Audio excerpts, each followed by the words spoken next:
বুঝলে অমিত দা, পশ্চিমবাংলায় যেদিন থেকে ভোট ঘোষণার দিন ঠিক হয়ে গেছে, ঠিক তার পরের দিন থেকে পশ্চিমবাংলার যে সমস্ত বিজেপির তাবড় তাবড় নেতা মন্ত্রীরা আছে তারা কিন্তু আদা জল খেয়ে লেগে গেছে একদম কাজে। পাড়ায় পাড়ায় অলিতে গলিতে রাস্তাঘাটে একদম কোমর বেঁধে নেমে পড়েছেন। বলছেন 2026-এ যদি না বিজেপি সরকার পশ্চিম বাংলার বুকে ক্ষমতায় না আসে তাহলে হয়তো আর কোনোদিনও আসবে না। বিশেষ করে সজল ঘোষ আর তার ভাই দিলীপ ঘোষ একদম কোমর বেঁধে লেগে পড়েছে কাজে। প্রত্যেকটা পাড়ার অলিতে গলিতে গিয়ে এমন ভাবে ভোট চাইছে, মানে কি বলবো, একদম দেখার বিষয়। সজল ঘোষ বলছে, কাকিমা, জেঠিমা, বৌদিমণি, কে কোথায় আছো, আমাদেরকে একটা সুযোগ দাও, অন্তত একটা সুযোগ দাও, আমরা কাজ করে দেখাবো।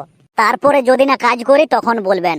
অন্তত নিজেদের বাড়ির ছেলে মনে করে ভরসা রেখে ভোটটা দিন, অবশ্যই আমরা কাজ করব।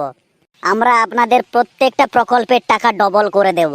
আমরা শিল্প স্বাস্থ্য থেকে শুরু করে পশ্চিম বাংলার প্রত্যেকটি বেকার যুবকদেরকে চাকরি দেওয়ার ব্যবস্থা করে দেব।